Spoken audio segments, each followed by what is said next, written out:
Que Dios les bendiga a todos. Denle un fuerte aplauso al Señor, por favor, nuevamente. Bienvenidos a todos los que están online o los que van a ver este video online. Lo único que queremos es bendecir vidas, amén.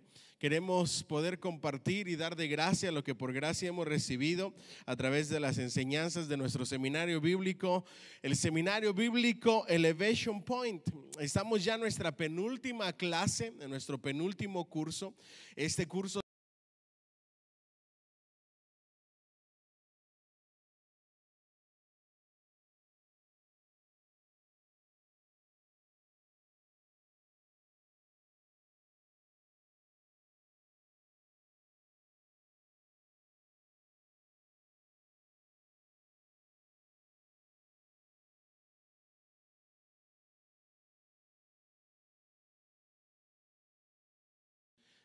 introducción, ¿verdad?, a lo que íbamos a estar estudiando. Les dejé de tarea ver dos documentales. Yo espero que los hayan visto. Se los mandé por EP News. Uno acerca del apóstol Pablo. ¿Cuántos vieron ese documental? Levanten la mano. ¿Sí? ¿Sí se lo alcanzaron a quemar o no? Les animo a que lo vean, ¿verdad? Ajá, en YouTube están. Yo les mandé el link, de YouTube. Hay un documental del apóstol Pablo. Creo que Dios utilizó de una manera extraordinaria a este hombre, y si el apóstol Pablo no hubiera existido, no tendríamos casi la mitad del Nuevo Testamento, ¿verdad? Entonces, estamos estudiando la carta desde la prisión a los Efesios, ¿verdad que sí? Hablamos ya acerca de eso, cuáles eran las condiciones que había vivido el apóstol Pablo, que estaba viviendo en arresto domiciliario. ¿Por qué estuvo en arresto domiciliario? ¿Se recuerdan? Porque era ciudadano romano. Ahora, el único delito que había cometido era predicar el evangelio. Ahora, ustedes en el documental vieron lo terrible que era y lo peligroso que era ser cristiano en ese momento, ¿verdad? Ustedes vieron dos documentales, uno acerca de la ciudad de Éfeso y Pérgamo también. Aunque no era parte de la tarea, pero ahí ustedes aprendieron muchísimas cosas. Ahí vieron la transición, ¿verdad?, de cómo se fueron formando los libros, cómo fue transicionando la cultura, cómo fue transicionando la escritura. Pérgamo, pues porque de ahí vienen los pergaminos. Ahí fue la primera vez que se empezaron a utilizar y de dónde nació la idea. Ahí estaban estuvieron unas de las mejores bibliotecas. Así es que nosotros aprendimos la historia, la cultura a través de esos documentales, y también los descubrimientos arqueológicos para poder nosotros llenarnos de lo que vamos a estar estudiando hoy, ¿verdad? Entonces, ustedes vieron ya la ciudad de Éfeso, ustedes vieron una reconstrucción animada de lo que hubiera sido Éfeso. Ustedes vieron el templo de Artemisa de la que hablábamos la semana pasada, la estatua. Algunos dicen, y ahí fue una diferencia que yo encontré, algunos dicen que la estatua de Artemisa estaba llena de pechos, otros dicen que eran testículos de toro. Sabe bien qué es lo que era. Lo que sí es lo que representaba esa diosa, y que era una de las diosas más importantes de aquel entonces, y que era una de las maravillas del mundo de aquel entonces, ¿verdad? Así es que ya estudiamos un poquito de cultura, estudiamos un poquito de historia, ya conocimos cómo eran las calles romanas. Las calles romanas fue lo que permitió el avance de la predicación del evangelio. El apóstol Pablo recorrió la mayor parte a pie, a través de barco, a través de muchas formas. Entonces, ¿por qué era tan difícil ser cristiano en esa época? Pero ¿por qué se desataba la persecución? Las razones, sí, la persecución era uno de los peores problemas, pero recuerden que la persecución venía porque en aquel entonces se pedía que se adorara al emperador como ¿qué? Como un dios. Entonces los cristianos no adoraban ni rendían culto ni adoración a nadie que no fuera Dios o Cristo Jesús, ¿verdad que sí? Nadie más que fuera Cristo. Entonces, cuando nosotros vemos al Imperio Romano y sus preocupaciones, era este grupo de cristianos no respeta las leyes, tarde que temprano se nos van a salir de control, más vale que ahorita nosotros les pongamos un alto. Por el otro lado, eran perseguidos por los judíos y eran acusados de blasfemos, de seguir, de acuerdo a los judíos, a un falso profeta, cuando en realidad es el Mesías. Y por los dos lados tenían persecución los cristianos. Siempre tenían que estarse cuidando las espaldas, siempre tenían que estarse reuniendo a escondidas cuando se desató la persecución, siempre tenían que tener un vocabulario secreto para ser cristianos secretos, y siempre estaban pensando en que quizá alguien llegara haciéndose pasar por cristiano, pero que en realidad lo único que estuviera haciendo era haciendo un trabajo encubierto para poderlo sacar a la luz y que los mataran. Ese fue uno de los problemas más grandes que tuvo el apóstol Pablo. Por eso, después de su conversión, se quedó unos años sin participar en el ministerio. Ustedes recuerdan la conversión del apóstol Pablo. Él va en camino hacia Damasco. Ustedes vieron en el documental y ven en la Biblia de que cuando Esteban, el primer mártir, estaba siendo apedreado, ahí estaba Pablo sobre sus pies, echaron sus ropas y él consintió la muerte. Ahora, aquí viene una diferencia que yo aprendí y que ustedes también me imagino que notaron, ¿verdad? Una de ellas es que el apóstol Pablo estaba consintiendo la muerte del primer mártir. Yo me imaginaba que estaba de pie o estaba así hecho bolita y lo apedreaban, pero algunos arqueólogos dicen que hacían un hoyo, los enterraban hasta por aquí, su cuerpo hasta por aquí, y luego, estando inmóviles de manos, empezaban a apedrearlos hasta que morían, hasta que quedaban enterrados con las piedras. El más grande perseguidor de la iglesia cristiana de aquel entonces fue el apóstol Pablo. Él buscaba cartas para ir y apresar a los cristianos, para asesinarlos, pero algo sucedió en camino a Damasco. Tuvo un encuentro con el Rey de Reyes y Señor de Señores, con Jesucristo, y ese encuentro le cambió para siempre la vida y lo transformó de ser un perseguidor de cristianos a ser uno de los cristianos más fieles que existieron en la historia. ¿Cuántos estamos aquí? Ahora, de acuerdo a todos los eruditos, si el apóstol Pablo no se hubiera convertido, el cristianismo no sería lo mismo. ¿Por qué? Porque de ser un terrible perseguidor a ser uno de los más fieles es porque Jesucristo cambia. ¿Cuánto le dan un fuerte aplauso al Señor por eso, por favor? Jesucristo cambia vidas y transforma vidas. Entonces, ¿quiénes eran los cristianos? Ustedes saben, y eso es historia, ¿verdad? Los cristianos eran aquellas personas que no eran aceptadas en ningún lugar, la escoria, pudiéramos decirlo, de la sociedad, aquellas personas que no tenían oportunidades. El amor de Cristo les recibía. Pero el cristianismo llegó no solamente a esa clase de la sociedad, sino que llegó a muchísimos otros lugares hasta cumplir, y se va a cumplir lo que nuestro Señor dijo: este evangelio sería predicado hasta los confines de la tierra. ¿Ok? Vamos a la página 20, ya que recordamos un poquito el trasfondo del apóstol Pablo, ¿verdad? Ya vimos el autor, ya vimos la fecha. Vamos a ir a los lectores en la página 20 de su libro. En Efesios 1:1, algunos manuscritos antiguos en griego no tienen la palabra en Éfeso, aunque Pablo escribió primero a la iglesia de Éfeso. Ya vimos eso la semana pasada. Trasfondo de Efesios y de los creyentes en Efesios. Pérgamo era la capital ¿de qué? De Asia. Ustedes ya vieron qué era Pérgamo y cómo estaba formada en la antigüedad en el documental. Pero Éfeso era la ciudad más importante. ¿Se recuerdan por qué? Por los puertos. Ahí desembarcaban los barcos más grandes, ¿ok?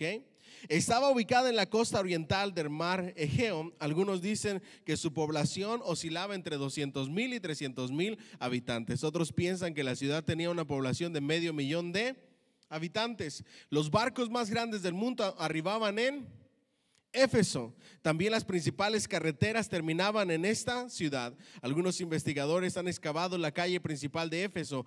Esta tenía 11 metros de ancho, 529 metros de largo, y estaban hechas ¿de qué? De mármol. Ya vimos todo eso la semana pasada, ¿verdad que sí? Vamos a saltarnos lo de Artemisa. La Biblia contiene muchas narraciones sobre Éfeso. Pablo encomendó a Priscila y Aquila, esposo y esposa, en Éfeso casi al final de su segundo viaje, ¿okay? No vayan a pensar, como siempre hago burla yo, de que Pablo y su esposa Silas. No, en este caso Priscila y Aquila sí era esposo y esposa, ¿ok? Envió a esta pareja a ministrar en Éfeso casi al final de su segundo viaje. Eso está en Hechos 18, 18 al 19. Ahí ellos enseñaron a Apolos, el gran orador, ¿qué? Judío, ¿ok? Posteriormente Pablo regresó a Éfeso en su tercer viaje. Su mayor avivamiento ocurrió allí. Pablo ministró 3 años en Éfeso, más tiempo que en cualquier otra ciudad, ¿ok? Ahora, ¿a dónde es que llegaba Pablo cuando llegaba a predicar el evangelio? Primeramente, ¿a dónde? A las sinagogas, primeramente a los judíos. Y ahora, con todo el dolor de mi corazón, les voy a pedir que anoten la próxima tarea. Vamos a ver 2 documentales, si no es que 3, sobre el holocausto judío, ¿ok? Ahora, va a ser algo fuerte, de una vez les advierto, las imágenes de la masacre del holocausto judío, va a ser algo terrible lo que van a ver. Muchos historiadores consideran que es uno de los peores momentos que atravesó, o situaciones que atravesó la raza humana. ¿Okay? ¿Por qué? Los judíos son el pueblo de Dios, amén. La escritura nos dice que oremos por ellos, que oremos por Israel, que siempre los tengamos en nuestras oraciones. Pero aparte de eso, a donde quiera que ellos llegaban, Dios les bendecía y los prosperaba. A través de Hitler, en Alemania, comenzaron a maquinar la exterminación de los judíos. Alrededor de 6 millones de judíos murieron en el holocausto, de diferentes formas. La infraestructura, las personas, todo eso. ¿Y por qué quiero que vean ustedes eso? Porque nuestro Señor Jesucristo dijo, al primer lugar a donde deben de irles a predicar es ¿a quiénes? A los judíos en las sinagogas, luego a todos los demás, ¿ok? Vamos ahí. Página 21. 12 discípulos fueron bautizados en el Espíritu Santo. ¿En dónde? En Éfeso. Hechos 19, 1 al 7. Se expulsaron demonios de otras personas. Los hijos del sacerdote Esceva huyeron por esa calle de mármol. Por el contrario, la unción sobre Pablo era tan poderosa que los pañuelos que tocaban su cuerpo tenían sanidad. Los convertidos quemaron libros de magia valorados en una suma de salario de 1,000 hombres. Eso lo vimos la semana pasada, ¿se recuerdan? Entonces, cuando hablamos del derramamiento del Espíritu Santo, de la expulsión de demonios, ahí es donde ustedes tienen que tener en cuenta de tomar lo bueno de los documentales y desechar lo malo. Para algunos que opinan en los documentales eran simplemente problemas psicológicos. Nosotros sabemos que eran problemas espirituales, eran demonios que acosaban a esas personas, ¿ok? Muy importante que ustedes noten eso. Página 22, los propósitos de Efesios. Los propósitos de Pablo en Efesios son 2. Para aclarar que doctrina y deber. En cuanto a doctrina, Pablo comienza enfatizando en que Cristo, Dios, ha bendecido a los creyentes con toda bendición que espiritual, ¿ok? Eso es muy, pero muy importante. Digan conmigo, doctrina. Ahora, un sabio dice, la doctrina sin deber es un árbol sin fruto. El deber sin doctrina es un árbol sin raíz. Esa es una muy buena quote, ¿ok? Escúchenla nuevamente. La doctrina sin el hacer es un árbol sin fruto. De nada nos sirve el conocimiento si no lo llevamos a la práctica. El hacer sin doctrina es un árbol sin raíz. Tú puedes hacer muchas cosas para Dios, pero si no tienes doctrina, si no tienes fundamento, si no echas raíces, también resulta contraproducente, ¿verdad que sí? La misma escritura dice que no pongamos a un neófito en lugares importantes en el ministerio. ¿Por qué? Porque puede caer en la tentación del diablo. ¿Cuál fue la tentación del diablo? El orgullo, la vanagloria. Primero tienes que echar raíces para que luego Dios te confíe más. ¿Y cómo vas a echar raíces? A través del conocimiento, a través del estudio, a través de la doctrina. Pero después todo ese conocimiento que recibimos en el seminario bíblico, ¿qué tenemos que hacer? Llevarlo a la práctica, ¿verdad? Para que entonces resulte lo que debemos de ser como cristianos, ¿ok? Vamos adelante, ¿okay? Vamos a ver los temas. Nuestras bendiciones espirituales en Cristo. Primera oración de Pablo, que los creyentes disciernan los propósitos de Dios. Nuestra posición espiritual, vivificados en Cristo, etcétera, ¿okay? Ahora vamos ya a arrancar con lo que es hermenéutica. ¿Me siguen hasta ahí? Casi al final. El versículo dice, Efesios 1:1 al 2: Pablo, apóstol de Jesucristo, por la voluntad de ¿quién? De Dios, a los santos y fieles en Cristo que están en Éfeso. Estamos en la página 23. Gracia y paz a vosotros de Dios nuestro Padre y del Señor Jesucristo. Vamos ahí al primer punto. Pablo, apóstol de Jesucristo por la voluntad de Dios. Estas palabras identifican a Pablo como el autor de la carta a los Efesios. ¿Quién la escribió? Pablo, ¿verdad? Él se identifica como apóstol, uno enviado por Dios para enfatizar su autoridad, ¿ok? Los creyentes deben aceptar y obedecer sus palabras porque Él es el apóstol enviado por Cristo. Los apóstoles, como todos los líderes de Dios, no se escogen a sí mismos, más bien los verdaderos apóstoles llegan solamente por medio de la voluntad de Dios. Ahí nos enseña una gran lección ministerial, ¿ok? En esa simple frase: Pablo, apóstol de Jesucristo por la voluntad de Dios. Dios es quien escoge a sus ministros. Nadie puede ocupar un lugar de ministerio si Dios no lo ha llamado a. Cuando Dios te llama a cualquiera de los ministerios, al pastorado, a la evangelización, a ser misionero, a ser maestro, etcétera, es porque Dios te ha escogido para ese ministerio. ¿Me siguen hasta ahí?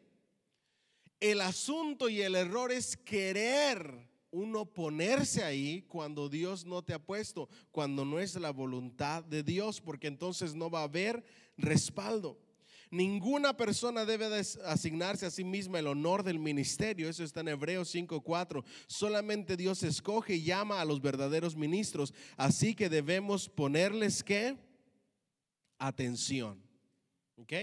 Pablo está diciendo: a mí me escogió el Señor como apóstol. Ya hemos hablado de por qué defendía su apostolado. Es por la voluntad de Dios, porque Dios me escogió. Y más vale que presten atención a los que tengo que decirles de parte de Dios. Ahora, aquí viene una gran diferencia. El apóstol Pablo, cuando escribía, estaba siendo ¿qué? Inspirado ¿por quién? Por el Espíritu Santo. Nosotros estudiamos en bibliología, en teología sistemática 1, que la inspiración es el momento y el único punto en la vida del ser humano donde puede escribir sin error, totalmente guiado y dirigido por el Espíritu Santo. Ahora, cuando el apóstol Pablo escribe sus cartas, es la palabra de Dios. ¿Me siguen hasta aquí? Después de eso, ahora en nuestros tiempos, la tarea del predicador, la tarea del ministro, la tarea del pastor es tomar la palabra de Dios y enseñarla y predicarla. Pero ahí puede que el ministro cometa ciertos errores de interpretación, puede enseñar enseñanzas incorrectas aunque se llame pastor o ministro, y ahí le corresponde a la iglesia a tomar lo bueno y a desechar lo malo. Pero no solamente tomar lo bueno y desechar lo malo, sino escudriñar lo que todo. ¿Okay? Hoy me enviaron un video. Lástima que ya no estamos en el curso de neumatología del Espíritu Santo. Pero era una pastora, ¿okay?, que se la pasó gritando en su predicación. Era invitada en una congregación brasileña. Y luego el pastor, que estaba bien llenito, pero bien llenito, se le subió encima y empezó a correr por todo el stage, haciendo sabrá Dios qué cosa. Yo no sé cómo no se descompuso esa pastora, cargando a ese pastor. Cuando tú ves esas cosas, lo que enseñan y lo que hacen, debemos de pensar en nuestra responsabilidad como ministros. Ahora, nunca piensen que el ministro o el pastor es perfecto, porque no es así. Lo único perfecto que tenemos eran los escritos inspirados por Dios. Mientras yo predico, puede que confunda por las carreras y por tanta información, puede que confunda un personaje y le llame Moisés a Abraham, por decir un ejemplo, ¿verdad? Pero ustedes saben a lo que me refiero, ¿ok? Puede que por compartir mucha información diga una palabra incorrecta donde no va, pero eso es lo de menos. El problema es cuando entramos en cuestiones doctrinales. Ahí sí que viene un terrible problema del cual tenemos que tener mucho cuidado. Así es que muchos hoy buscan el pastorado, el ser maestros, el ser evangelistas, el ser misioneros, el ser predicadores, pero ese llamado solo lo hace Dios, porque Él es quien escoge a las personas. No puedo ponerme yo mismo. ¿Alguien dice amén? Siguiente, a los santos y fieles en Cristo Jesús que están ¿en dónde? En Éfeso. ¿A quién les está hablando ahí? Diga conmigo, a la iglesia. Y miren cómo les llama, a los santos. Escuchen eso. Y fieles en Cristo Jesús que están en Éfeso. Yo no sé si hoy pudiera Dios decir las mismas palabras. Recuerden que en aquel entonces ser cristiano era lo más peligroso. Era cuestión de vida o muerte. Y la muerte que te daban no era cualquier muerte, eran muertes horrendas y espantosas. Muchos cristianos dieron su vida en ese entonces y por eso se les llamó santos y fieles. Hoy en día, yo no sé si Dios pudiera decir lo mismo. Vamos a ver a lo que se refiere. Incluye a los judíos y a los gentiles en Hechos 19. La palabra santo significa los que procuran vivir ¿en qué? En santidad. Diga conmigo, los que procuran vivir en santidad. Otro significado es apartados para Dios. Por eso se nos llama santos. No porque seamos perfectos, ¿ok?, sino porque procuramos vivir en santidad. Los santos no somos ¿qué? Perfectos, pero somos los que hemos convertido, los que nos hemos convertido en hijos de Dios por medio del arrepentimiento y una relación viva por la fe en Jesucristo. La palabra santo no significa perfección. La palabra santo significa tomar la decisión propia y a voluntad de buscar y procurar vivir en santidad. Pero la santidad es un proceso de todos los días. En ocasiones nos equivocamos, en ocasiones fallamos, en ocasiones cometemos errores, le pedimos perdón a Dios y Dios ¿qué hace? Nos perdona, pero procuramos vivir en santidad. ¿Alguien dice amén? Vamos adelante entonces. Y una relación viva por la fe en Jesucristo, por medio del arrepentimiento. Siempre tenemos que vivir en arrepentimiento y una relación viva por la fe en Cristo Jesús. ¿Qué ustedes entienden por una relación viva? Ahora se los voy a poner en el matrimonio, por decir un ejemplo, para que nosotros entendamos. Si yo les pregunto a ustedes, ustedes tienen una relación viva en su matrimonio, ¿qué ustedes me dirían? Me dirían sí, ¿verdad? Otros dirían no. Y habría una razón de por qué. ¿Cómo describiríamos una relación muerta? No hay comunicación, no se hablan, cuartos separados, lo único que les une son los hijos, se ven mal, se tratan mal, demasiada atención. Esa es una relación muerta. Una relación viva, ¿cómo la definirían ustedes? Cercanía, comunicación, cariño, amor, comprensión. Todo eso hace una relación viva. Ahora traslademos esa relación viva a nuestra relación con Dios. Esto es fundamental. Si nosotros saliéramos con esta enseñanza de esta clase de seminario, nuestra vida cambiaría. Dígame bien fuerte conmigo, por favor. Una relación viva con mi Señor Jesús. ¿Cuáles son las características de una relación viva con Jesús? Comunicación, amor, entrega, búsqueda, obediencia, empeño para hacer la voluntad de Dios cada día, perdón y arrepentimiento, sentirnos mal cuando hacemos algo que a Dios no le agradó, procurar ser mejores cada día, tomarlo en cuenta, hablar con Él, conversar con Él, estudiar su palabra. Esas son las personas santas y fieles. ¿Alguien dice amén? Miren lo que dice: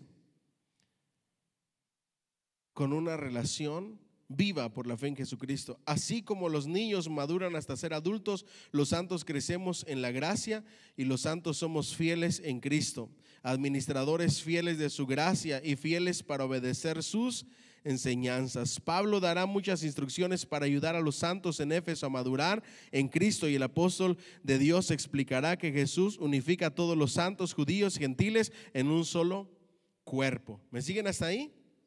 Entonces, diga conmigo: tiempo de crecer.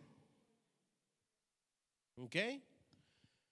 Hay que madurar, hay que llevar nuestra relación con Dios a otro nivel.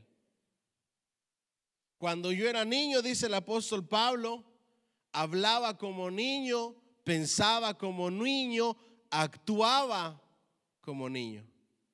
Pero ahora yo ya soy grande, ya he crecido, mi mentalidad ha cambiado, mi forma de vivir mi vida cristiana ha madurado, he crecido en la gracia y el conocimiento de mi Señor Jesucristo.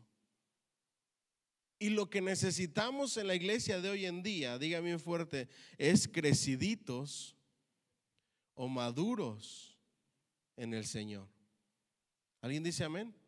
Personas que la fidelidad a Dios no la cambian por nada. Incluso van a morir por la fe en Cristo y por su fidelidad. Pero nada ni nadie les va a robar esa fe. ¿Por qué? Porque nuestra mirada está puesta en las cosas de arriba. ¿Alguien dice amén? Ahora, en Cristo, ¿qué significa eso?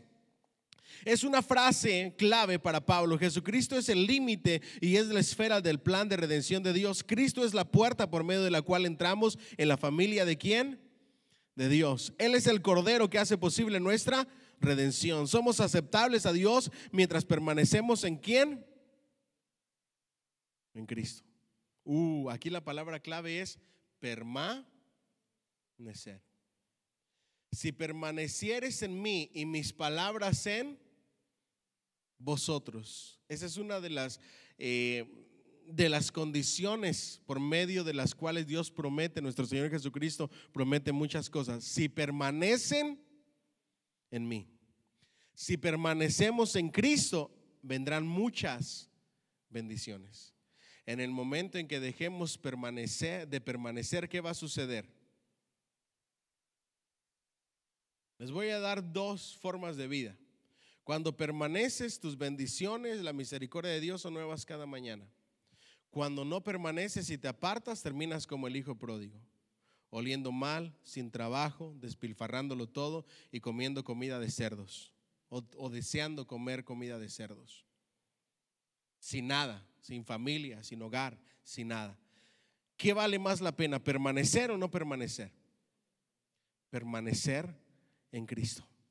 Él es la vid verdadera y nosotros somos los pámpanos. De Él viene el alimento y la fortaleza diaria. ¿De quién? A eso se refiere la alegoría. Él es la vid, nosotros los pámpanos. Toda nuestra nutrición y fortaleza proviene ¿de quién? De Cristo. Pero si no nos nutrimos, entonces no va a venir absolutamente nada. Él es la cabeza a la cual todos los creyentes en el cuerpo estamos ¿qué? Conectados. En Cristo se repite 7 veces en Efesios y más de 160 veces en las 3 epístolas de Pablo. ¿Ok? ¿Qué es lo que predicamos hoy en día? A Cristo. ¿Ustedes saben que muchas iglesias han sacado a Cristo de las predicaciones? Con temor para que nadie se ofenda, ellos dicen, no vamos a decir Cristo, vamos a mencionar algo que sea universal, Dios. Porque Dios es más universal, porque Dios es más común, porque todos saben de Dios, pero no todos saben o conocen o aceptan a Cristo. Así es que no vamos a mencionar a Cristo, vamos a decir Dios.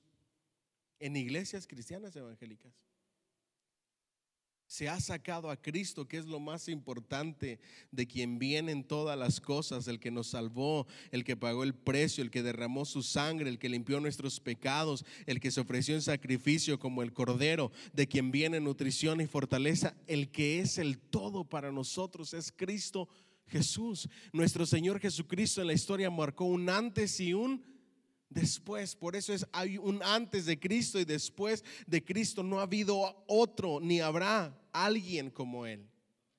¿Alguien dice amén?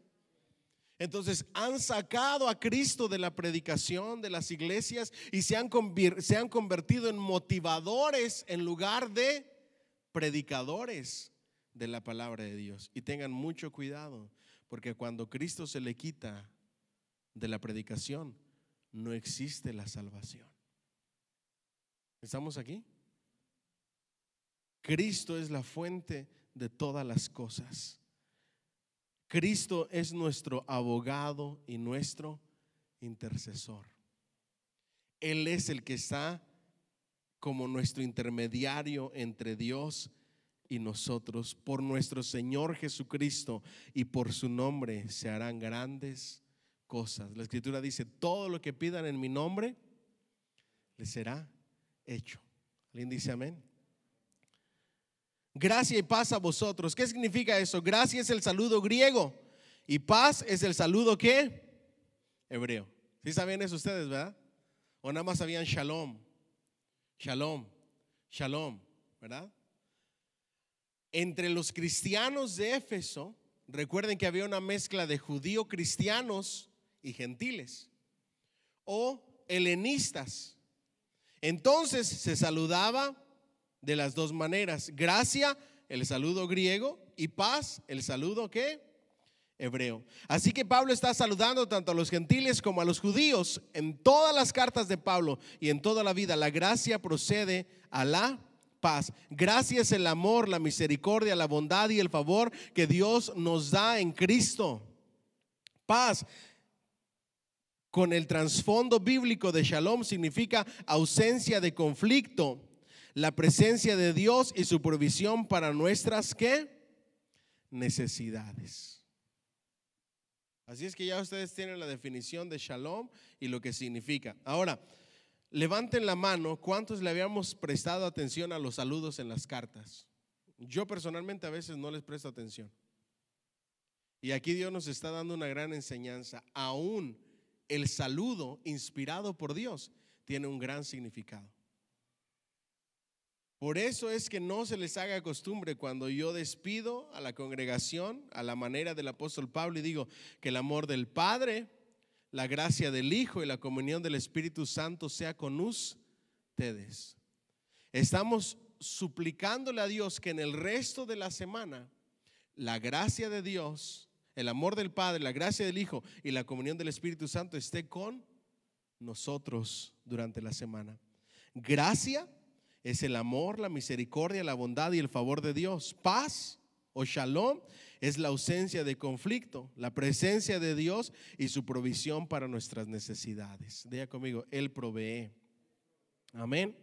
La gracia es la raíz y la paz es el fruto de nuestra salvación. La gracia es el fundamento de la casa de paz. A causa de la gracia que Dios gratuitamente nos ofrece, podemos tener paz con Dios y con otros. Solamente podemos descubrir la paz de Dios cuando nosotros aceptamos la gracia de Dios en Cristo.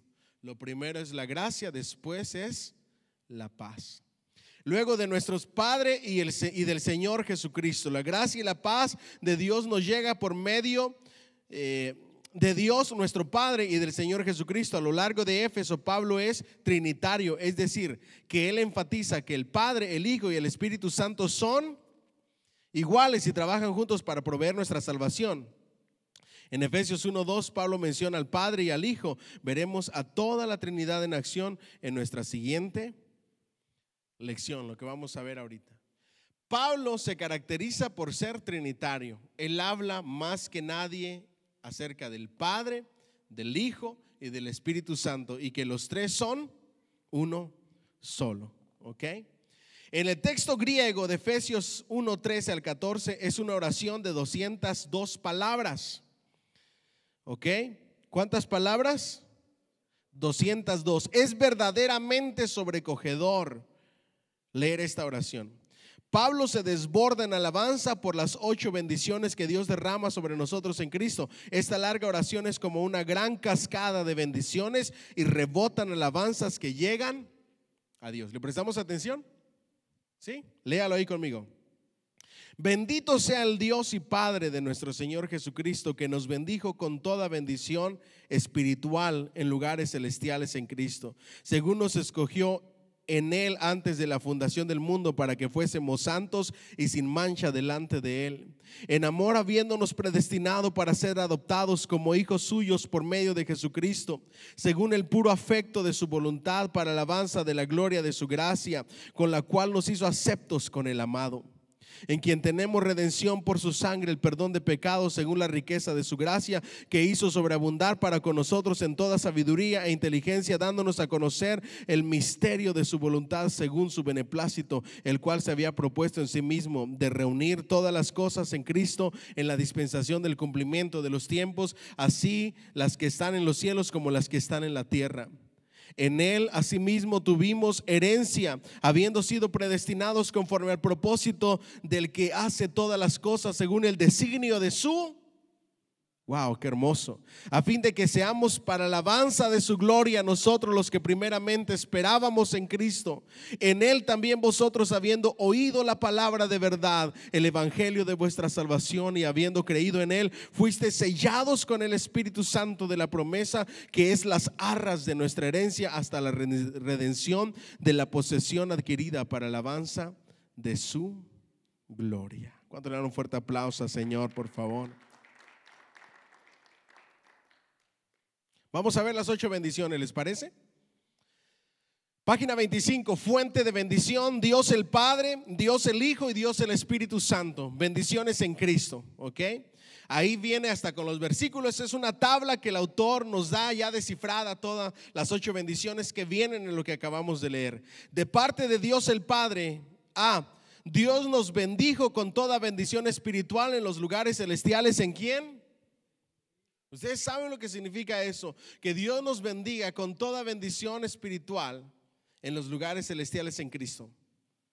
Por eso decimos: lo que se haga en el cielo, hágase tu voluntad así como en el cielo, también en la tierra. Por eso es que todavía podemos seguir adelante. ¿Alguien dice amén? Dios nos escogió en Cristo para que fuésemos santos y sin. Eso como que ya se nos olvidó, ¿verdad?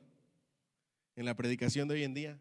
Nos escogió en Cristo para que fuésemos ¿qué? Santos y sin mancha. Ahora, estamos hablando de la gracia de Dios y del arrepentimiento y de que no somos perfectos, pero Pablo dice también: no hagan de su libertad un libertinaje. Ustedes y yo hemos sido llamados, dice Pablo, para ser santos y sin mancha, porque Dios viene por una iglesia sin mancha y sin arrugas. ¿Ustedes creen que la santidad ya pasó de moda o todavía? Nunca va a pasar de moda. Esa es la iglesia que Cristo viene a buscar.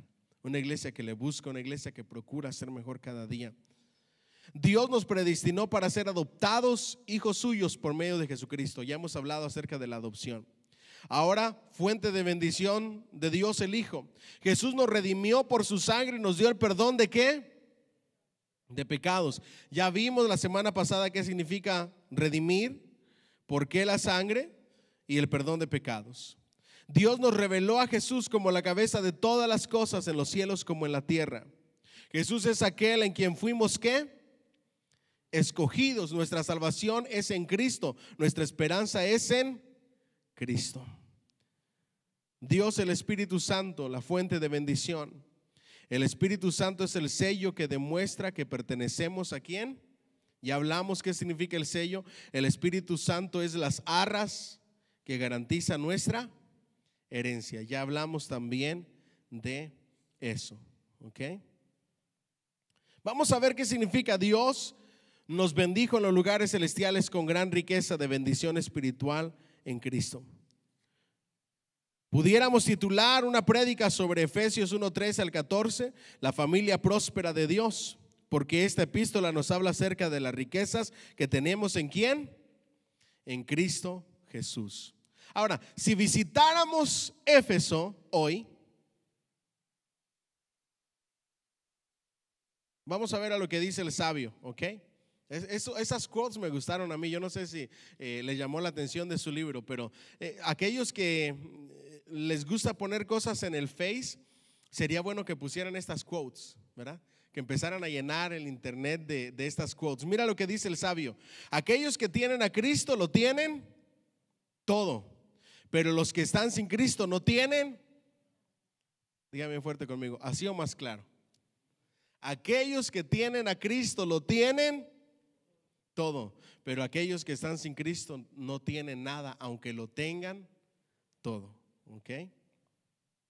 Si usted visitara Éfeso hoy, encontrará una ciudad muerta, pero la carta que Pablo les escribió a los efesios aún vive. Podríamos llamar la carta de los Efesios la riqueza y el camino de los creyentes. Este es un buen resumen del libro, porque en los capítulos 1 al 3 Pablo escribe acerca de nuestra riqueza en Cristo, y en los capítulos 4 al 6 él habla sobre nuestro caminar en el Señor. Ahora, cuando hablamos de las riquezas del cristiano, ¿qué es lo primero que se les viene a la mente?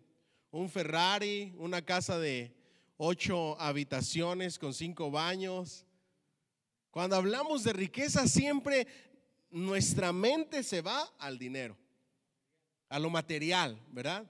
Y Pablo nos está enseñando y nos está dando la vuelta a nuestra mente y nos está diciendo: ustedes son ricos porque tienen a Cristo.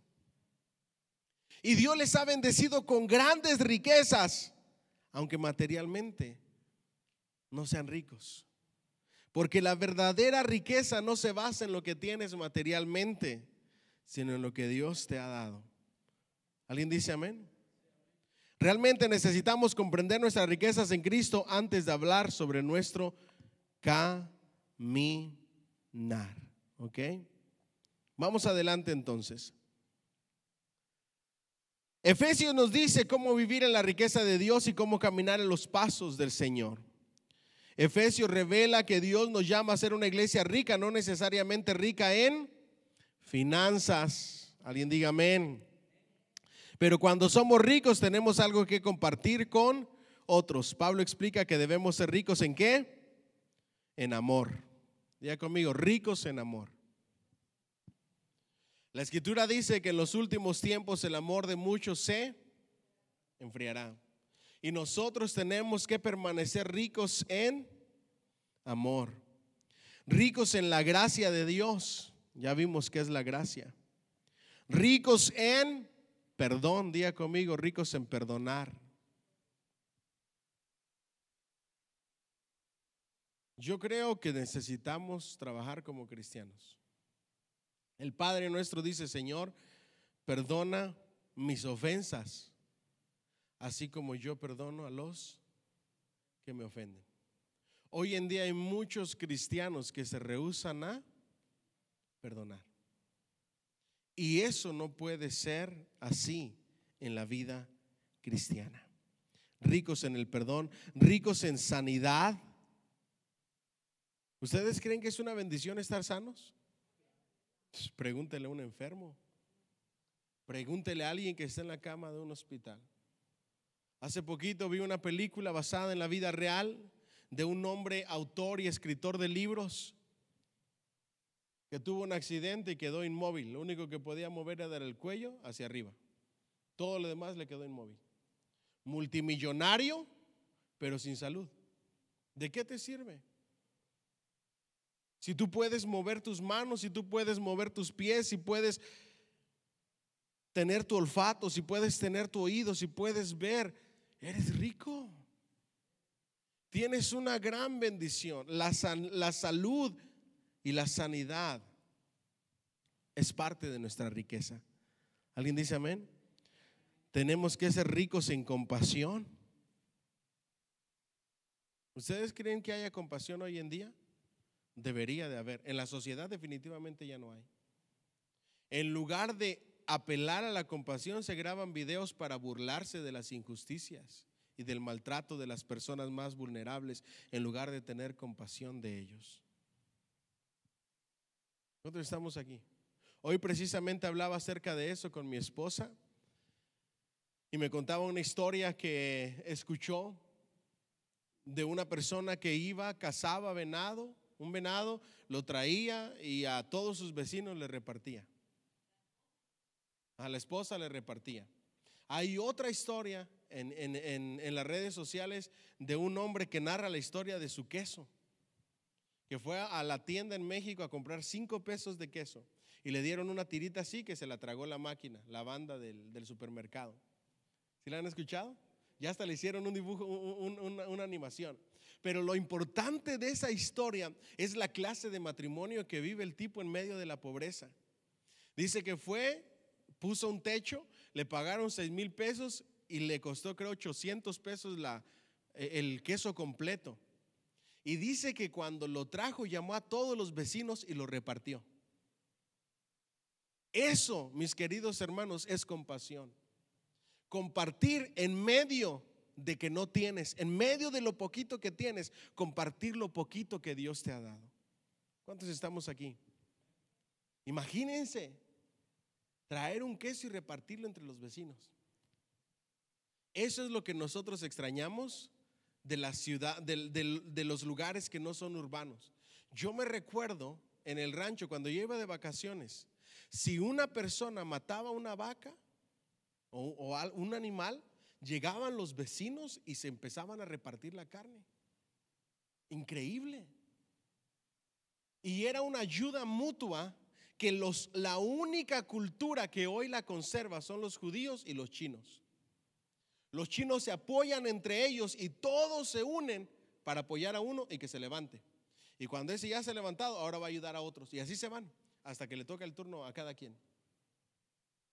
Por eso es que son tan prósperos los judíos de la misma manera.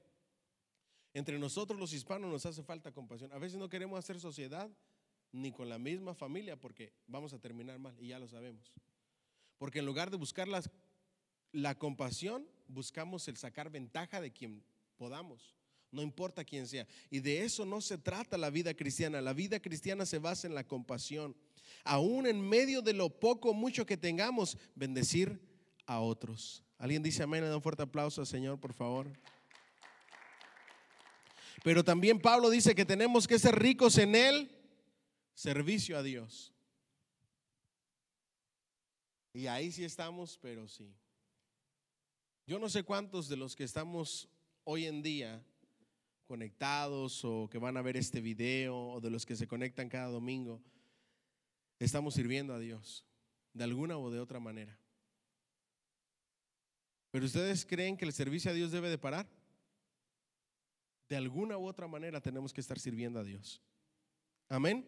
Somos ricos en Dios, quien nos bendijo con toda bendición espiritual en los lugares celestiales. Entonces, vivamos como ricos espirituales, siendo generosos con nuestros hermanos y hermanas en Cristo y compartiendo nuestra fe con los que están fuera de la familia de Dios. Ahora, el apóstol Pablo nos enseña que los ricos espirituales, la iglesia de Cristo, que es una iglesia rica, debe de compartir dos cosas: su fe y todo lo que hemos mencionado anteriormente, hablarle a otros de Cristo, y también las cosas materiales, lo poco, lo mucho que tengamos, ayudar a aquellas personas más vulnerables. Ahora, si no estamos haciendo ninguna de las dos, ni compartiendo nuestra fe, ni predicando el evangelio, ni hablándole a nadie de Jesús, y tampoco estamos apoyando a los más vulnerables, ahí sí que estamos en problemas, porque no vas a recibir más. ¿Cuál es la única forma de recibir? Dar. Si tú vas a la fuente, el Espíritu de Dios te llena, te vacías y hay lugar para depositar más. Pero cuando tú estás lleno y rebosante, paró la bendición. ¿Por qué? Porque ya no hay dónde depositar más. ¿Cuántos estamos aquí? La Biblia algunas veces contrasta el estatus terrenal de los creyentes con el celestial. ¿Verdad que sí? Pedro le dijo al paralítico: no tengo ni plata ni oro, pero lo que tengo te doy. En el nombre de Jesucristo de Nazaret, levántate y anda. Y tomándole por la mano derecha le levantó, y al momento se le afirmaron los pies y los tobillos. Quizás nos falten recursos terrenales, pero en Cristo tenemos más que ofrecer que los que tienen dinero solamente. Pablo se refería a sí mismo como entristecidos, mas siempre ¿qué? Gozosos. Como pobres, mas ¿qué?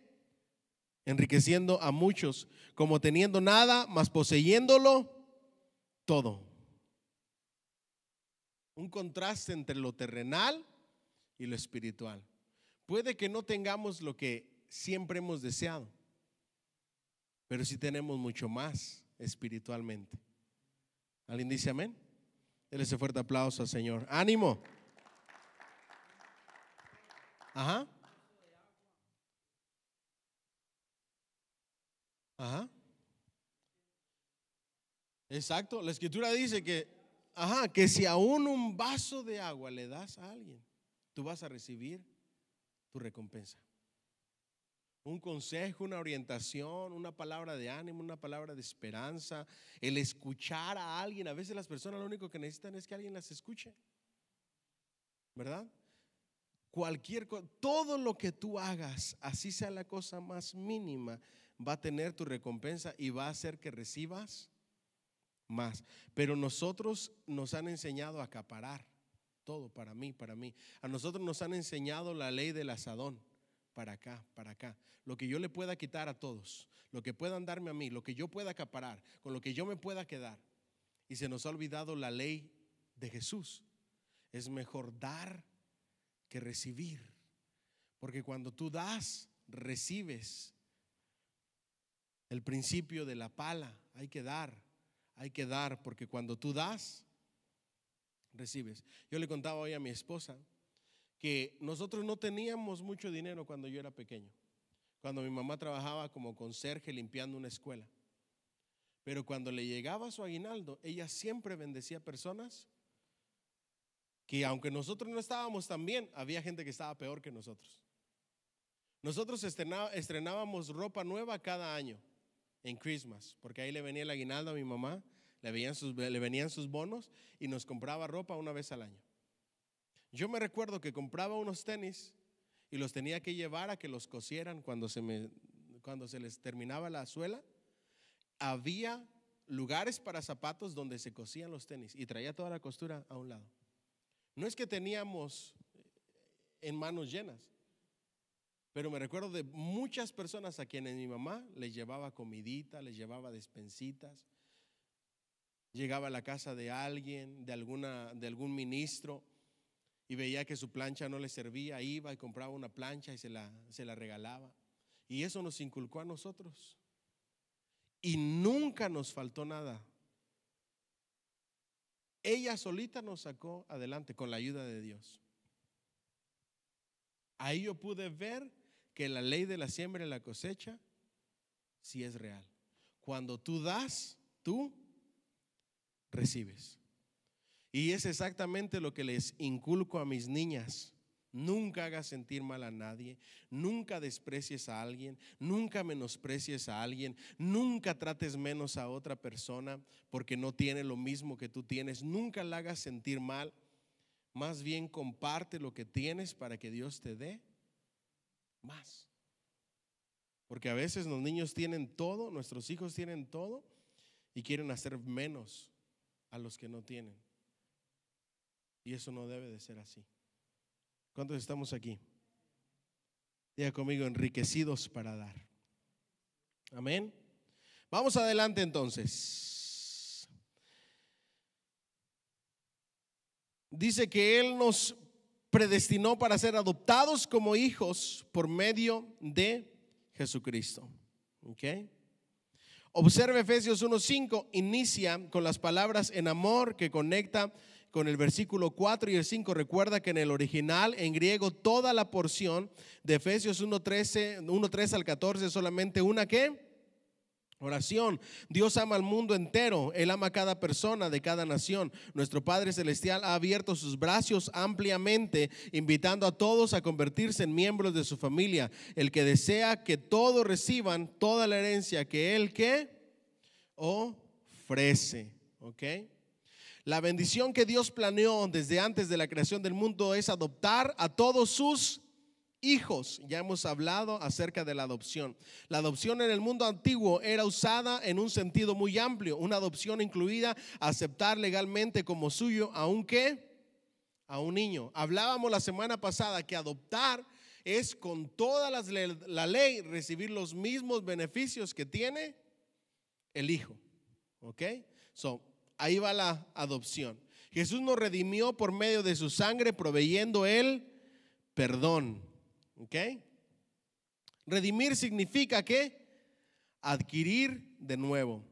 Antes de que encontráramos la libertad en Cristo, éramos esclavos del ego, del pecado y de Satanás. Esta redención fue costosa. Le costó la vida ¿a quién? A Jesús. Diga conmigo, adquirir de nuevo o pagar el precio por, ¿verdad? Pagar el precio por nuestra salvación o adquirir de nuevo. Cuando Adán y Eva pecaron, se transmitió el pecado a toda la raza humana junto con la concupiscencia. ¿Qué es la concupiscencia? El pecado original que se traspasa a toda la raza humana. Santiago habla mucho acerca de eso, por eso es que somos esclavos al pecado, porque en nosotros está la concupiscencia, el pecado que nos marcó la vida, que nosotros queriendo hacer lo malo, hacemos, lo bueno, hacemos ¿qué? Lo malo. La concupiscencia da a luz el pecado. ¿Iba a preguntar algo? ¿No? No, es que vi que estaba enseñándome ahí el libro. Entonces, la concupiscencia da a luz el pecado. Jesucristo nuestro Señor no pecó, ¿por qué? Una de las razones, porque no tenía concupiscencia, porque no nació por obra de carne, sino por obra del Espíritu Santo. Entonces nos libertó, pagó el precio por nosotros, nos adquirió de nuevo y nos quitó la esclavitud del egoísmo, del ego, del pecado y de Satanás. En el libro de Oseas se encuentra una gran ilustración para la redención. Este profeta vivió en los días finales del reino del norte en el siglo 8 antes de Cristo. Esos eran tiempos oscuros y trágicos. Israel se había apartado de Dios y la desobediencia con pecado, con prejuicios, mentiras, hurtos, homicidios e injusticias sociales. Dios le ordenó al santo profeta Oseas a casarse con una ramera llamada Gomer. Este matrimonio representaba la unión del Dios Santo con la infiel nación de Israel. Aún los nombres de 3 hijos describían la triste situación de Israel. Después de unos cuantos años de matrimonio, Gomer abandonó a Oseas y posteriormente se convirtió en ¿qué? Esclava. Aún así, mostrando su compasión, Oseas redimió a Gomer comprándola en una subasta ¿se recuerdan de la historia, verdad? Esa historia está impresionante. Estoy en la página 29. Esa es una de las historias que muestran la gracia de Dios como en ningún otro lugar de la Biblia. Dios le dice: cásate con una ramera. La ramera lo abandona, continúa su gusto por los hombres como ramera, termina en una plaza, en un mercado de esclavos. Ahí Dios lo envía para que la compre y la traiga de nuevo. Por eso redimir significa adquirir de nuevo. Pagó el precio a pesar de que éramos infieles, a pesar de que estábamos esclavos del pecado, a pesar de todo eso, Dios nos rescató. Yo no sé qué le provoca eso. Si le pueden dar un fuerte aplauso al Señor. De igual manera, todos nosotros le hemos desobedecido a Dios, extraviados y convertidos en esclavos del pecado. Pero el Señor no nos trató conforme a nuestros pecados, más bien por su amor y su gracia nos redimió por medio de la sangre de Cristo, nos perdonó nuestras transgresiones y nos adoptó en su familia. La mayoría de nosotros no tienen la mínima idea de cómo sería ser esclavo con cadenas, sin derechos, sin esperanza y sin recibir ninguna compasión. Miren, ahora que en esta semana que ustedes vean sobre el holocausto judío, yo estoy seguro que se les va a venir a la mente: mejor los hubieran tomado como esclavos, a pesar de que es terrible ser esclavo, y no aniquilarlos. Cuando hablamos de la esclavitud, estamos hablando de no tener voz, ni voto, ni derecho alguno. ¿Me siguen hasta aquí? Nunca quizá nosotros hemos experimentado eso. Pero sin embargo el pecado y Satanás esclavizan a millones con los mismos tristes resultados. Jesús nos redime, nos libera y nos perdona. ¿Alguien dice amén? De la esclavitud del pecado. Dios nos reveló a Jesús como la cabeza de todas las cosas en el cielo como en la tierra. Página 30, ¿me siguen hasta ahí? Pablo usa la palabra misterio como un secreto desconocido en el pasado, pero ahora revelado. ¿Ok? Estamos hablando de la revelación entre judíos y gentiles que vienen a ser un mismo cuerpo, donde Cristo es la cabeza. Okay. Pablo se eleva hasta el cielo usando la palabra misterio en su sentido más amplio. En la tierra la creación gime en esclavitud del pecado y caos. Las religiones del misterio en los tiempos de Pablo buscaban descubrir el principio unificador del cosmos. Juan revela a Cristo como el verbo o el logos, la fuente y el gobernador de la creación, que se hizo carne para que pudiéramos convertirnos en hijos de Dios. Para una mente sin Dios la vida no tiene sentido. La mente natural no comprende el propósito de vivir, la lucha entre el bien y el mal, las guerras, la escasez, el hambre, los sufrimientos sobre la tierra. Todas estas cosas son un misterio para la mente ¿qué? Carnal. La mente carnal no entiende por qué suceden estas cosas, ni tampoco entiende lo espiritual. La mente carnal no entiende entre lo bueno o discierne entre lo bueno y lo malo. Escuché una entrevista en España a unas feministas y estaban diciendo que ellas habían armado o habían comenzado un movimiento para acabar con la violación de los gallos a las gallinas. Ay, Dios mío. Cada vez este mundo entiende menos de lo que es el bien, lo malo y lo natural. Y su argumento era que las gallinas corrían, que las gallinas se asustaban. Es algo natural la forma en que Dios diseñó y creó para que ellas tuvieran su relación, digámoslo de esta manera, o su acción. Y ellas decían que ellas querían parar que los gallos violaran a las gallinas. Pero ellas serias. Es increíble la identidad de género, los que dicen, es que yo soy un perrito o una mariposa en un cuerpo de ser humano. Y quieren que todo el mundo los vea como mariposa, que todo el mundo los vea como un animalito, que todo el mundo los vea. Es terrible. El hombre carnal no puede entender estas cosas porque se ha apartado del diseñador y del creador. Ya la última noticia de Netflix, que ya está por demás decirla, y que es una basura lo que estamos viviendo hoy en día, es la serie o película, no sé, Cuties. Si no han visto el preview, les animo a que lo vean para que vean hasta dónde ha llegado la sociedad. Niñitas de 10 y 11 años, supuestamente el preview, descubriendo su feminidad, bailando como mujeres adultas, bailes eróticos y exóticos que lo único que expresan la mayoría de ellos son relaciones sexuales en el baile. ¿Saben qué significa eso? Tratar de meterle a la gente que la pedofilia es algo normal. Es una orientación sexual como cualquier otra. Nosotros estamos aquí. Es increíble la sociedad en la que estamos viviendo.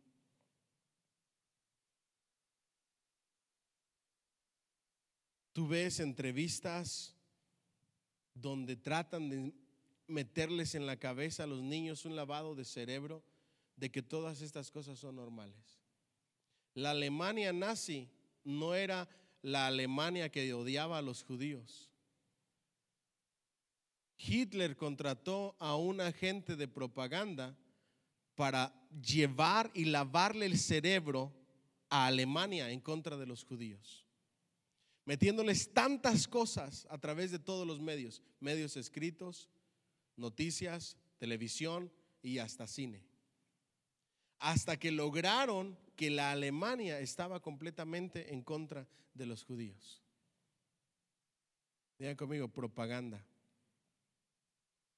Y las mismas cosas se siguen utilizando hoy en día. La propaganda para hacer ver como normal lo que Dios reprueba. ¿Vamos bien hasta aquí? Mire lo que dice. Como escribiera Salomón, la vida bajo del sol sin Dios tiene tanto sentido como perseguir el viento. No tiene sentido. De igual manera, las religiones, así mismas habiendo escaleras hechas por manos humanas. Por el contrario, en Cristo Dios nos da el primer paso, ofreciéndonos salvación gratuitamente en vez de por nuestros propios esfuerzos. La salvación que Dios nos ofrece es una salvación por gracia. Amén. Donde la salvación la empieza nuestro Señor y la termina nuestro Señor, no por obras para que nadie se gloríe. Mientras que otras religiones solamente buscan el llegar a ese punto máximo o a esa salvación por el medio del esfuerzo humano. Jesús es aquel en quien somos escogidos. ¿Ok? Pablo continúa alabando a Dios por una bendición tras en Cristo Jesús. Sus palabras nos recuerdan al prólogo del Evangelio de Juan, donde él escribe lo siguiente acerca de Jesús: porque de su plenitud tomamos todos, y gracia sobre gracia. Diga conmigo, de su plenitud tomamos todos. ¿Qué significa eso? De Él provienen todas las cosas y son para Él. Diga conmigo, de Él proviene todo y todo es para Él.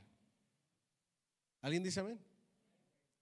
Pero nosotros decimos, de Él proviene todo. Ya no queremos decir la siguiente: y todo es para Él. Todo lo que soy, todo lo que tengo, si lo puedo poner al servicio de Dios, lo voy a poner. ¿Alguien dice amén? aunque gaste más, aunque lo que sea. Cuando nosotros teníamos 7, yo esperaba que toda la gente se agolpara a abrir sus casas. Pero por otra parte pienso, ¿será que nuestra mente está comida, gasto de comida para esa gente, más agua, más esto, más luz, más lo otro, hay que subirle al aire? Si nosotros tenemos esas cosas en nuestra mente, no estamos entendiendo que todo proviene de Él y es ¿para quién? Si yo no quiero que nadie se suba a mi carro porque me lo ensucia, haciendo labor ministerial, no estoy entendiendo que todo es para Él. Ajá, de Él proviene todo y todo es para mí. Ahora, no que no haya que cuidar las cosas. No estoy diciendo eso, sino que nos aferremos tanto a las cosas que se nos olvide que las tenemos que poner al servicio de Dios. ¿Alguien dice amén? Denle un fuerte aplauso, Señor, por favor. All right. Vamos adelante. Ya hablamos acerca de el Espíritu Santo, es el sello que demuestra que le pertenecemos a Dios. Me gustaría que ustedes vean ahí las imágenes. En tiempos antiguos, los reyes, los dirigentes, el gobierno y cada familia tenían ¿qué? Sellos y anillos grabados que los representaban. Para demostrar que una carta, un documento era oficial, las personas vertían cera derretida al pie de la carta o la enrollaban y vertían cera caliente en la unión. Luego presionaban el sello de su anillo sobre la cera caliente para demostrar que la carta o el documento les ¿qué? Pertenecía. Ahora ustedes entienden los sellos del Apocalipsis. ¿Qué ustedes se imaginaban con los sellos? Yo se los he enseñado cada que hablo del Apocalipsis. Recuerden que el libro era un rollo y el rollo se abría en partes. Ustedes ven esa carta, se ponía un sello, se desataba ese sello y se desenredaba otra parte de la carta. Se ponía otro sello, se rompía ese sello y se desvelaba otra parte de la carta. Esos son los sellos del Apocalipsis. Y van en el contexto histórico cultural de esto. Por eso no se abrió nadie digno de ¿qué? ¿De abrir qué?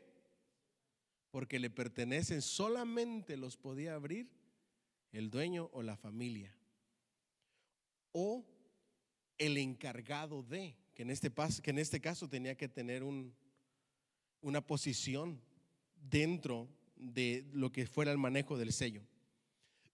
El único que se encontró que era digno era ¿quién? Nuestro Señor Jesucristo.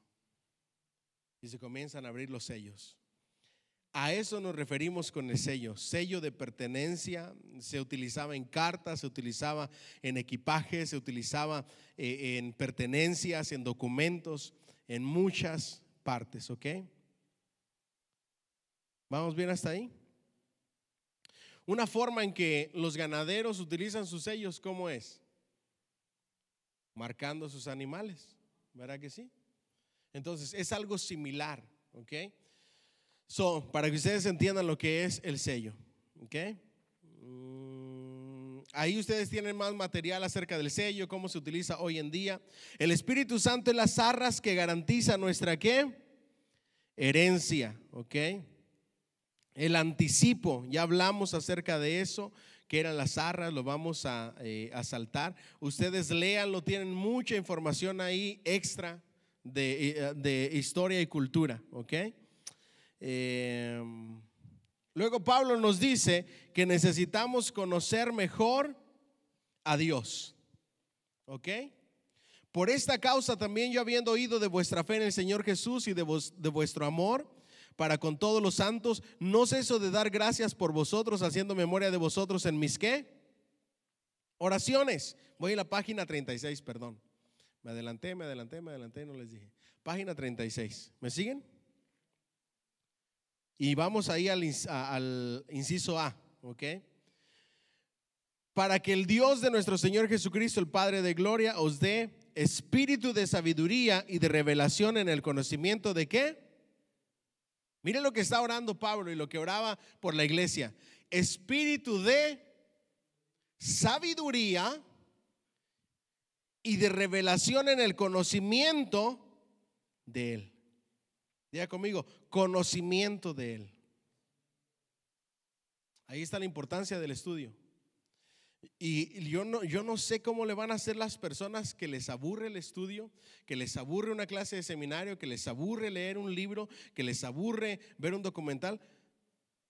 Porque lo que Pablo oraba para la iglesia era que Dios dé el espíritu de sabiduría y que haya más conocimiento en nosotros. ¿Vamos bien hasta aquí? No pase por alto estas palabras. Por esta causa. ¿Por qué razón? Porque Dios nos ha bendecido en los lugares celestiales con toda bendición espiritual en Cristo. Pablo combinaba las balanzas en oración. Es una alabanza por todas las cosas con las que Dios nos ha bendecido en Cristo. Por esta causa, por las bendiciones de Dios, Pablo ora para que los creyentes conozcan mejor a Dios, conocer acerca de Dios, y lo que Él ha hecho por nosotros no sustituye conocer a Dios. Los israelitas sabían todo lo que Dios había hecho por liberarlos de Egipto. Vieron todas las 10 plagas y fueron testigos de cómo el ejército más poderoso del mundo se ahogó en el Mar Rojo. Pero cada vez estos mismos israelitas conocían menos a Dios. Yo no sé si a ustedes se les pone la piel de gallina. Estaban viendo a Dios obrar. Estaban viendo todo lo que Él hacía y aún así cada día conocían menos a Dios. Se lo voy a aplicar a la vida de hoy. Dios te bendice, Dios te da todo, te puedes levantar, estás sano, te da trabajo, tienes un techo, tienes comida, tienes ropa, tienes todo lo que Él te da. Estás viendo que Dios está contigo, que te está bendiciendo, que te está prosperando, que te da todas las cosas, tus hijos están bien, etcétera, etcétera, etcétera. Y cada día menos conocemos a Dios. Como que se hace tan normal las dádivas de Dios que se nos olvida el Dios que nos las da. ¿Cierto o no es cierto? Se nos olvida el Dios que nos las da. Eso le estaba pasando al pueblo. En vez de más y más, así que Dios no cumplió su promesa de introducirlos en Canaán. Más bien, Él causó que todos aquellos mayores de 20 años, a excepción de Josué y Caleb, murieran en el desierto cerca de la tierra prometida. Esta era la misma multitud que en la orilla del Mar Rojo alabó a Dios y danzó ante Él en alabanza, mientras María tenía la pandereta. Aún así, ni María, ni Aarón, ni Moisés, ni ninguno mayor de 20 años entró a la tierra prometida. No todos los que alaban a Dios o los que hablan acerca del cielo llegarán allá, dice el libro de Mateo. Porque hay gente que este pueblo de labios me honra, pero su corazón está. Conocen acerca de Dios y saben de Dios, pero no conocen a Dios. ¿Ustedes saben que hay muchos predicadores incrédulos? ¿Sí sabían eso o no? Que solamente predican porque conocen la Biblia, porque saben acerca del Dios de la Biblia, porque son buenos oradores, pero incrédulos. No conocen a Dios, no tienen una relación con Dios. Lo hacen solamente por cualquier beneficio que puedan sacar. Por eso hay hasta agencias de predicadores, se los he dicho antes, ¿verdad? Agencias para músicos y agencias para predicadores. Y así descaradamente te hablan: pastor, mira, tenemos aquí en nuestra agencia al apóstol fulanito de tal, al pastor fulanito de tal, al evangelista. Dios va a bendecir tu congregación, invítalo, lo único que tienes que hacer es pagarle el hotel, darle una ofrenda de tanto, los pagos los arreglamos nosotros. Wow. Primera clase, tanto por noche. Pero Él te va a ayudar a que tu iglesia sea bendecida. Si quieres recaudar fondos, ellos lo hacen por ti. Esto se ha hecho un negocio terrible. Que Dios tenga misericordia de nosotros, de que nos encontremos sabiendo acerca de Dios sin conocerlo íntimamente, pasando tiempo con Él. Alabar a Dios no es suficiente, debemos vivir una relación ¿con quién? Con Dios, conocerlo, amarlo, obedecerle y servirle. Digan conmigo: conocerlo, amarlo, obedecerlo y servirlo. Conocerlo, amarlo, obedecerlo y servirlo. Si hacemos esas 4 cosas, vamos a ir por buen camino. ¿Alguien le puede dar un fuerte aplauso al Señor, por favor? Dice: para que les dé espíritu de sabiduría. El espíritu de sabiduría y revelación es posible solamente por medio del Espíritu Santo, que es el espíritu personal de sabiduría y revelación. ¿Vamos bien hasta ahí? En la página 37. No vamos a adquirir conocimiento y sabiduría de parte de Dios si no es a través del Espíritu Santo. ¿Por qué? Porque Él es quien nos ilumina. Él es quien nos enseña las cosas. Por Él es que podemos entenderlas. Un predicador llamado Carlos Spurgeon publicó 62 libros de sus sermones. Oh, cómo me gustaría que ustedes vieran la biografía en documental de Carlos Spurgeon. Está extraordinaria. A Carlos Spurgeon se le conoce como el príncipe de los predicadores. Si ustedes la ven, dónde se convirtió, cómo se convirtió y en búsqueda de qué se convirtió, y luego leen o escuchan algunos de sus mensajes que están en todas partes y que no duran media hora o 45 minutos, más de 2 horas, 3 horas duraban sus mensajes mientras él era pastor en una iglesia. Dice: él es uno de los predicadores más amados y apreciados. Spurgeon fue un hombre que conoció a Dios y que caminó con Él. Dijo una vez que durante las horas en que estaba despierto nunca pasaba 15 minutos sin sentir la presencia de Dios. Ojalá nos propusiéramos conocer a Dios de una manera más profunda y tomáramos conciencia de que Él siempre está con nosotros. Esta es la oración de Pablo para nosotros, nuestro privilegio y la invitación de Dios.